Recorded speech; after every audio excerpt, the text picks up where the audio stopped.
Good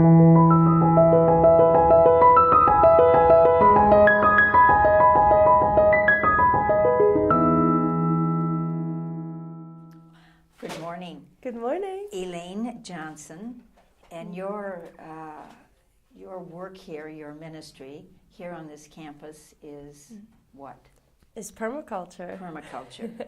And perhaps you can tell us a little bit about what that entails. What is permaculture and does that entail? Because there are some Adrian Dominicans that don't know about permaculture, and some co-workers, and you're going to be famous because once it goes on YouTube, there's going to be more questions. So if you could just explain what your job here is. Okay, yeah. So we've done a few videos trying to explain what permaculture is, and that's one of the difficulties, is that it is so encompassing and kind of omnipresent. So I think a lot of people already know what permaculture is, they just have never thought of it as permaculture. I guess my definition is it's an ethical design framework for everything, meeting all of our needs, that is really rooted in the ethics of earth care, people care, and fair share. So it's understanding that everything else in this world, our economy and our societies and our culture really depend on care of earth,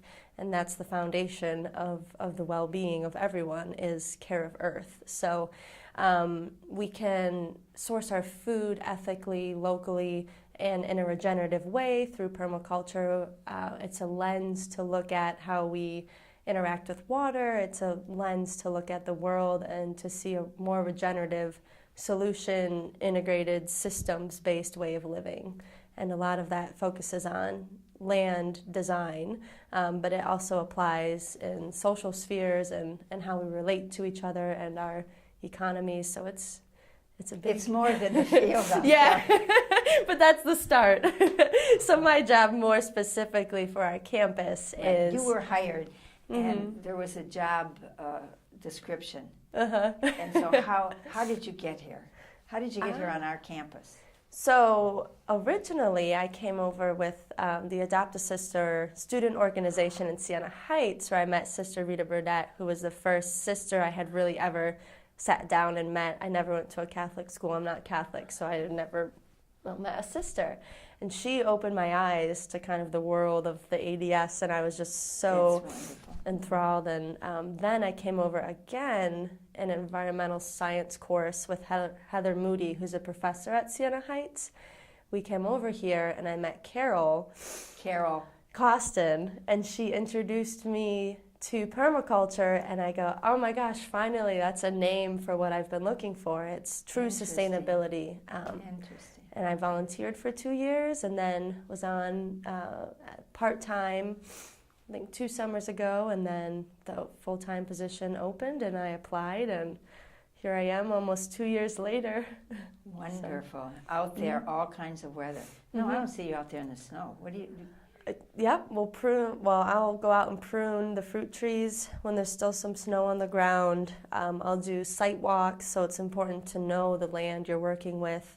Actually, this past winter, Corinne Sanders and I were outside doing rain walks. So we actually had a heavy rain, like 4 inches in 1 week in February and early March. So there was snow melt and there was rain and fog. And so we were out there watching the water patterns of our campus.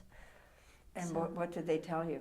They told us where a good place for a rain garden would be, where a good place What's for a rain garden? A rain garden, it's essentially really smart and sustainable solutions to stormwater management. So as it is right now, how we view stormwater management is we'll pave it and we'll pipe it and then it becomes polluted. So what a rain garden does is it takes all of that runoff, which is picking up pollutants, and it's basically a soil bathtub filled with appropriate native plants, which have roots that'll go 5 to 15 feet deep.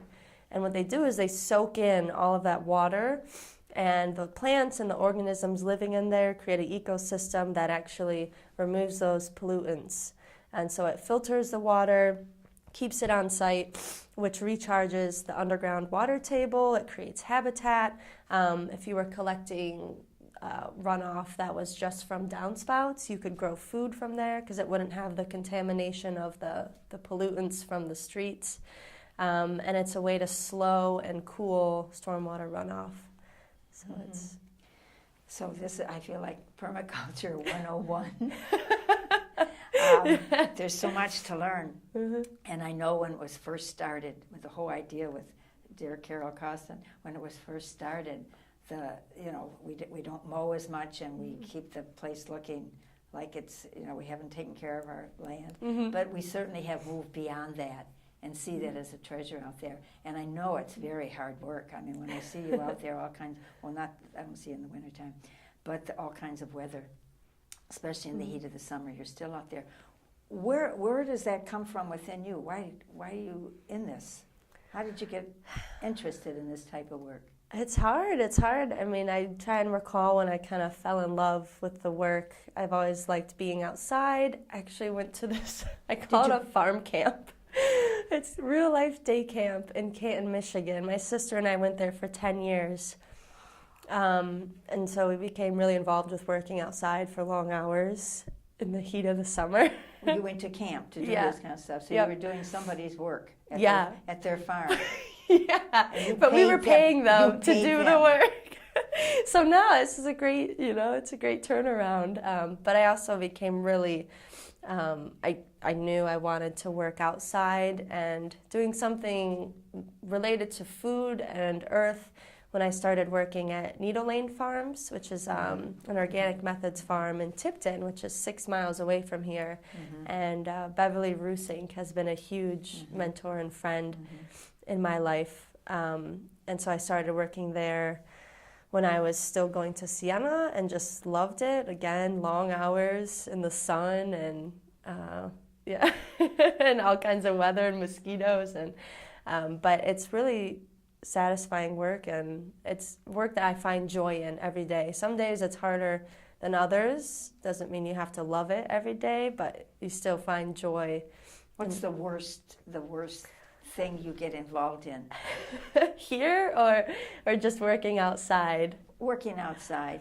Well, I suppose you could answer it both ways, but anyway, out there, is there part of the work that you do that you just, we can't like everything we do? No, just when it's really hot and you're sweaty and the grass is poking you and it's itchy, and then you read something online like, billions of gallons of oil were spilled, or, they're building another CAFO, and you're just, that sinks deep.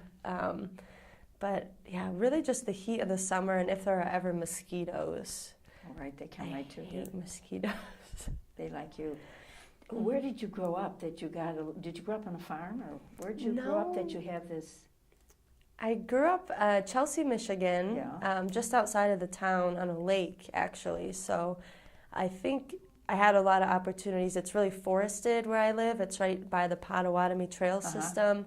So I had a lot of opportunities as a kid to be outside, and my parents both worked outside. My mom gardened a lot, and we were on the lake a lot. So I think just being outside, and it's hard to explain. I don't know, I just feel a really strong connection. And, okay, a question. Where's this sister of yours that went to the farm camp? Right now, she works for the Stanford Hospital in California, and she's an audiologist. Oh, she's not out in the field. No, she's not that interested. So you didn't know anything about the Adrian Dominicans. So you went to the university over there, and there's certainly not a lot of sisters over there. So you got in with Rita Burnett. So here on campus, what is it that outside of the field that you enjoy? What have you learned about the sisters, or what have you learned about the congregation?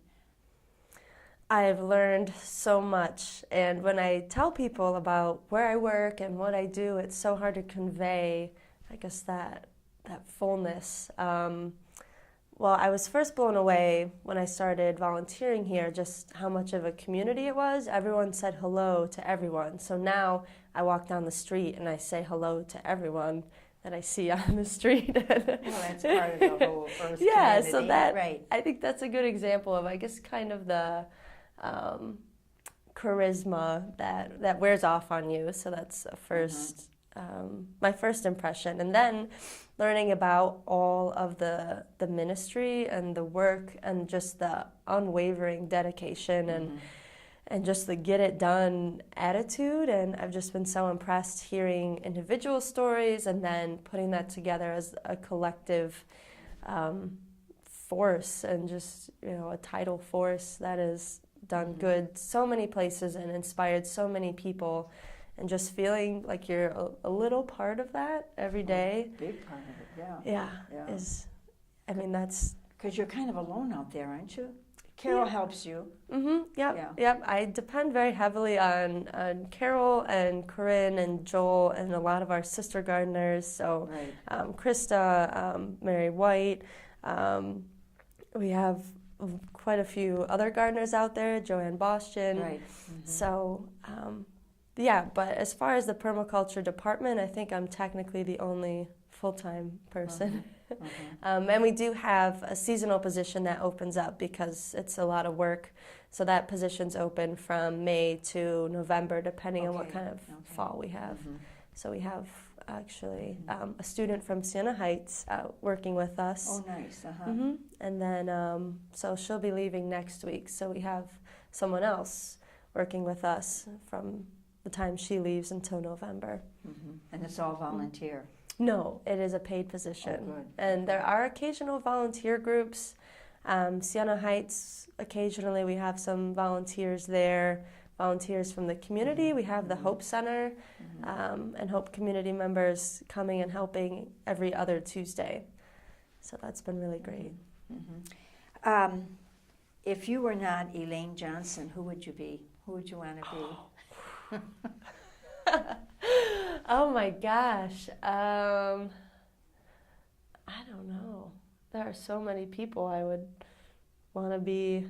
Probably Vandana Shiva. She's one of my biggest idols. And she Can you say that name again? Vandana Shiva. Yeah, right, okay. And she...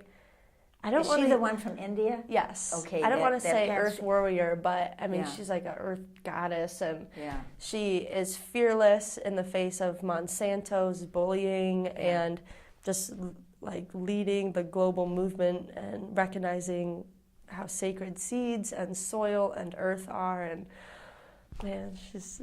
That's very much a part of you, this whole permaculture earth community. That's great. Yeah, I met her and I froze. I had What did you meet her? A star shock at the Acres Conference this past December. I think it was in Columbus, Ohio. Oh, I thought maybe you went to India. No, Corinne introduced me and I just go, hi. So I would want to be her, Interesting. Anything else about working for the Adrian Dominicans that... we could improve on? Oh my gosh. Or you see a need. You see a need that we might need to tend to. Not that we're going to do it. You have to find somebody. I wish there was a way for more feedback from what I'm doing in my job. Because sometimes I'm like, am I doing it right? Because I know there's a lot of education behind what I've learned, and am I sharing that enough? Because those weeds are doing an important job, and in my eyes, they look great because I know. Weeds? Yeah, I think they have an important job, and you're never going to win the battle against weeds unless you plant something there. So we just have to plant the entire campus. So we just need to convert everything with the weeds. Yeah. You should see my backyard it's burnt and all the weeds are coming up. There's nothing you can do to stop it. You can pour concrete on it, you can pour poisons on it, you can put mulch on it, you can put plastic on it, and they will grow through. So the only place they won't is a complete healthy ecosystem, which is full of plants. And, you have made yourself available to some of us, or to anyone that want to do it with you. Go there. Is it Mondays or Fridays with your little sign? And you certainly helped me, but not that you didn't help me. You did help me, but I didn't do everything you said. So, but it's a learning process. It's gorgeous out there right now, where they have the garden beds and the chairs out there and the rain barrels. It's gorgeous little aspect out there. Yeah, it looks very nice. Yeah. So and I see you out there doing your stuff, I think, oh, thank you, Jesus. We're all called to something different. Yeah. And I think the joy with which you do your work is you give to us just by your presence, seriously, because you always seem very happy out there. Are you ever unhappy out there? So, some bad allergy days, Oh. I'm unhappy, and like I said, when it's really hot, I just move slower. But you keep going. Yeah. Yeah. Yeah. Well, thank you very much. Anything else you want to tell us about yourself? No, I love you all. And where do you live? I live on Elaine Farms off of Tipton Highway. Okay, I know where Tipton Highway is. What's the name of the place? Needle Lane Farms. Needle Lane, okay. Yep, we're at the Madison, shameless plug, we're at the Madison Farmers Market every Saturday from 8 to 1 in Cole's parking lot. Oh, you're there? Okay. Oh, okay. What do you sell? We sell organic method vegetables, herbs, flowers, honey, eggs. Oh, flowers, good. Yep. Okay. Plants. Flowers, the pretty flowers, not okay. Beautiful, beautiful flowers. I go there and buy flowers and bread. Okay. Anyway, thank you. Thank you again, Elaine, for your work with us and teaching us and your willingness to share the knowledge that you have. That's so much a part of you. Yeah. It's just very much. You're a gift to our congregation, to our campus. And thank you very much. Thank you for having me, and hopefully I can show the reciprocity that I feel Oh, you for. are. You are. Just to see you. You always have a smile. Thank you.